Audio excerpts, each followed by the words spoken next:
Bismillahirrahmanirrahim. Bismillahirrahmanirrahim. Assalamualaikum warahmatullahi wabarakatuh. Alhamdulillah wassalatu wassalamu ala rasulillah wa ala alihi wa ashabihi wa man tabi'ahum bi ihsan ila yaumil qiyamah ambat. Jamaah sekalian, alhamdulillah pada kesempatan kali ini kita bisa melanjutkan kajian kita kitab Al-Kabair, dosa-dosa besar. Kita memasuki dosa yang ke-13, yaitu tentang pemimpin yang zalim. Jamaah sekalian, tanggung jawab terbesar seorang pemimpin adalah mengatur kemaslahatan umat. Kemakmuran atau kesengsaraan suatu masyarakat sangat tergantung pada peran yang dijalankan oleh pemimpin.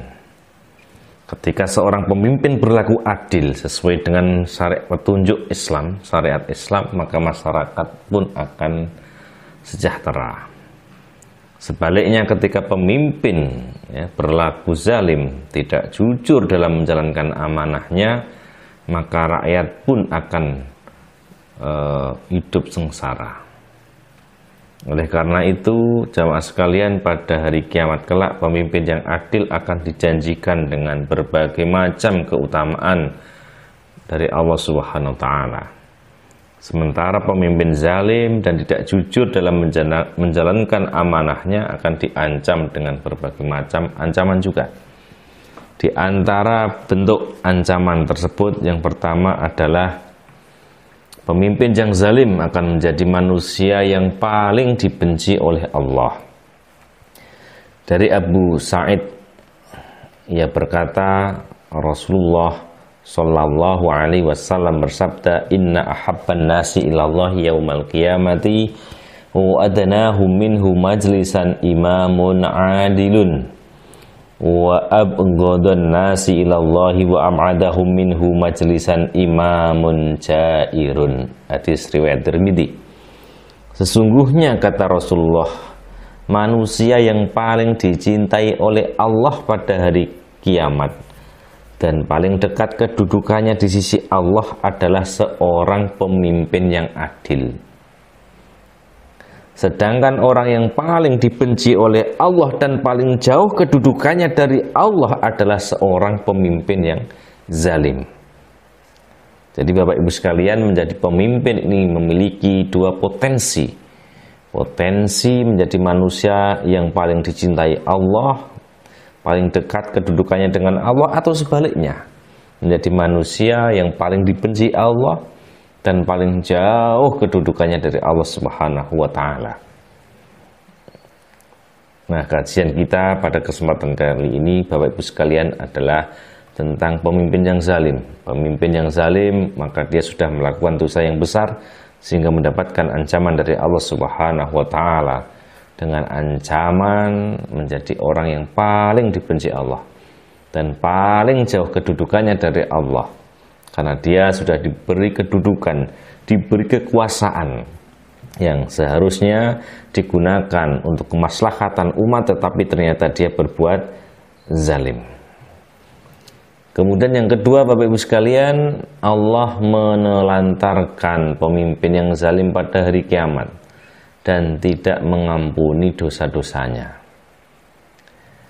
Dalam hadis Abu Hurairah, beliau menyebutkan bahwa Rasulullah Sallallahu Alaihi Wasallam bersabda, salasatun la yukallimuhumullahu yaumal qiyamah wa la yuzakkihim wa la yanzuru ilaihim wa lahum adabun alim, syaikhun zanin wa malikun kadzabun wa ailun mustakbirun.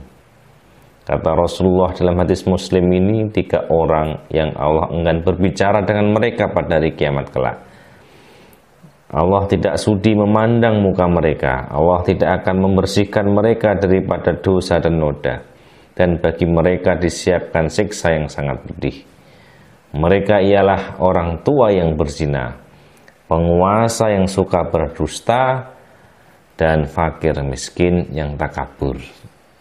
Nah, poin pembahasan kita pada kesempatan kali ini adalah pemimpin yang suka berdusta, yang berbuat zalim kepada orang yang dipimpinnya, maka apa?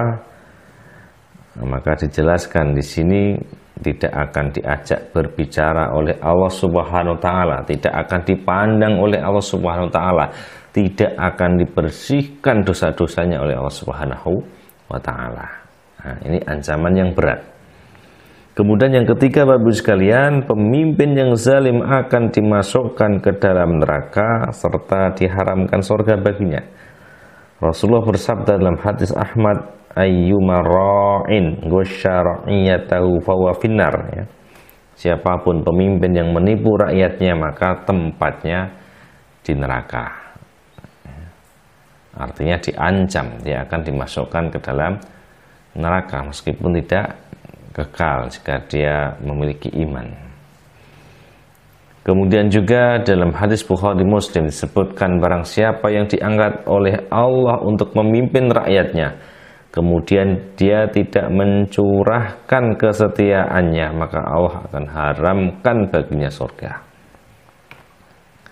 Nah, ini Bapak Ibu sekalian, ya.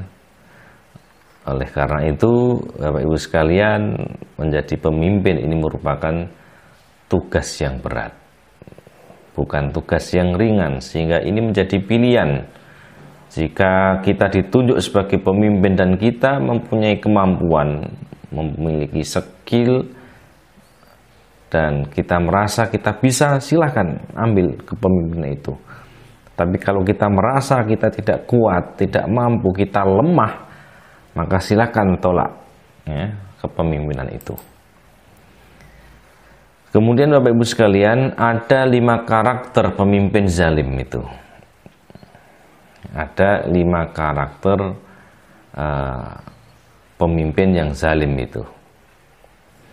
Yang pertama, pemimpin yang zalim adalah pemimpin yang jahil, yang tidak punya ilmu dan berfatwa tanpa ilmu. Nah, jika ada pemimpin yang kurang ilmunya sehingga dia memutuskan sesuatu, ya, tanpa ilmu, maka ini termasuk dalam kategori pemimpin yang zalim. Nah, kemudian yang kedua, Bapak Ibu sekalian, karakter pemimpin yang zalim adalah pemimpin yang jahat dan kejam, ya. Kalau ada pemimpin yang jahat, kejam kepada rakyatnya, kepada yang dipimpinnya, maka itu termasuk pemimpin yang zalim, ya. Kemudian yang ketiga adalah pemimpin yang suka mengulur pelaksanaan sholat dari waktunya. Nah, jadi kalau ada pemimpin Bapak Ibu sekalian, ya, suka mengulur-ngulur waktu sholat, waktu pelaksanaan sholat, maka dia termasuk pemimpin yang zalim, ya, tanpa ada udzur, tanpa ada halangan apapun, tapi dia selalu mengulur-ngulur sholat. Keempat adalah pemimpin yang menjadikan penjahat dan para preman sebagai orang kepercayaan. Nah, ini karakter dari pemimpin yang zalim.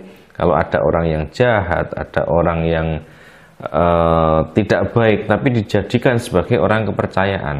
Nah, kemudian yang kelima adalah pemimpin yang berhati setan, ya. Artinya dia selalu ingin menyesatkan manusia, tidak mengajak kepada kebaikan, tapi selalu menjauhkan manusia dari kebaikan. Nah, itulah Bapak Ibu sekalian, ya, bahayanya seorang pemimpin yang zalim.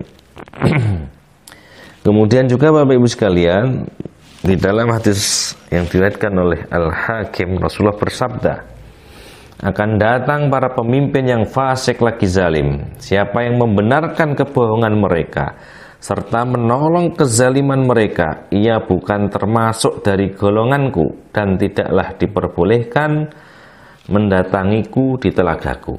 Nah, ini adalah informasi yang disampaikan oleh Rasulullah, bahkan bahwa akan terjadi, akan ada pemimpin-pemimpin yang zalim, ya, pada zaman yang akan dilalui oleh umat Islam. Maka beliau memberikan rambu-rambu, ya, apa Jangan dibenarkan kebohongan mereka. Kalau mereka bohong, ya jangan dipercaya, ya kan? Jangan dipercaya, jangan ditaati ketika bohong. Kita sampaikan itu bohong, nggak benar, ya kan? Kemudian jangan menolong kezaliman mereka. Ketika mereka itu kita ketahui berbuat zalim, maka jangan ikut-ikutan, ya. Jangan malah membantu, ya. Program-programnya, jangan menjalankan program-programnya. Kalau ada orang yang seperti itu, ada orang yang membenarkan kedustaan pemimpin yang zalim itu, ada orang yang menolong kezaliman pemimpin yang zalim, maka kata Rasulullah, orang seperti itu akan mendapatkan ancaman, tidak termasuk golongan umat Islam, tidak termasuk umat Nabi Muhammad, kemudian akan dicegah, tidak boleh masuk, ya, pada hari kiamat untuk mendatangi telaga Rasulullah Sallallahu Alaihi Wasallam. Kemudian Bapak Ibu sekalian, yang perlu kita pahami juga, ada hadis Muslim, ya, bahwa Rasulullah bersabda yang mendoakan kepada orang-orang yang memegang amanah kepemimpinan, Allahumma man waliya min amri ummati syai'an fasyaqqa alaihim fashkuk alaihi wa man waliya min amri ummati syai'an farafaqa bihim farfuq bihi. Ya Allah, siapa saja yang memimpin umatku lalu ia menyusahkan urusan mereka, maka susahkanlah ia. Dan siapa saja yang memimpin umatku lalu ia mengasihi mereka, maka kasihilah ia. Nah, ini Bapak Ibu sekalian, ini adalah doa Nabi Muhammad bagi orang yang memimpin urusan kaum muslimin, baik khusus maupun umum, ya. Doa ini tertuju kepada seseorang yang memimpin keluarganya, tertuju kepada kepala sekolah yang memimpin sekolahannya, tertuju kepada seorang guru yang memimpin kelasnya, tertuju kepada seorang imam yang memimpin masjidnya. Karena lafal syai'an ialah lafal nakirah yang menunjukkan sesuatu yang umum. Nah, ini Bapak Ibu sekalian, ya. Jadi semuanya kena dalam keluarga, dalam masyarakat, dalam negara. Nah, ini seperti itu. Jadi kalau kita memimpin misalnya dalam lingkup keluarga, kemudian kita ini memimpin dengan penuh kasih sayang, ya, dengan lemah lembut, maka didoakan oleh Rasulullah agar kita dikasihi oleh Allah, diberi kasih sayang oleh Allah Subhanahu wa Ta'ala. Sebaliknya kalau kita keras, kita kejam, ya, maka didoakan oleh Rasulullah juga, ya, agar apa? Allah menyusahkan urusan kita. Itu Bapak Ibu sekalian, ya. Nah, arifku di sini menurut Syekh Ibnu Utsaimin, Bapak Ibu sekalian, artinya ialah kita berjalan bersama manusia sesuai dengan perintah Allah dan perintah Rasulnya, ya. Dalam memimpin manusia, kita memimpin mereka sesuai dengan yang diperintahkan oleh Allah dan Rasulnya, ya. Kemudian kita tidak mempersulit urusan mereka, kita tidak persulit, ya. Jika bisa seperti itu, maka kita mendapatkan doa dari Rasulullah Sallallahu Alaihi Wasallam. Artinya tidak hanya lembut saja, tetapi kelembutan itu, ya, harus sesuai dengan Al-Quran dan As-Sunnah. Karena kalau kita lembut di dalam hal yang keliru, itu juga sesuatu yang salah, tidak termasuk dalam golongan yang didoakan oleh Rasulullah Sallallahu Alaihi Wasallam. Ya. Itulah Bapak Ibu sekalian pembahasan kita pada kesempatan kali ini tentang pemimpin yang zalim. Artinya setiap dari kita adalah pemimpin, ya. Kullukum ra'in wa kullukum mas'ulun an ra'iyatihi, ya. Setiap kalian akan ditanya tentang orang-orang yang dipimpinnya itu. Oleh karena itu, Mari kita memimpin orang-orang yang berada di bawah kita ini sesuai dengan Al-Quran dan As-Sunnah, dan mari kita mempermudah urusan mereka, tidak mempersulit, ya. Kita memberikan kasih sayang, tidak memberikan kekerasan. Aku qouli hadza astaghfirullahi li wa lakum. Assalamualaikum warahmatullahi wabarakatuh.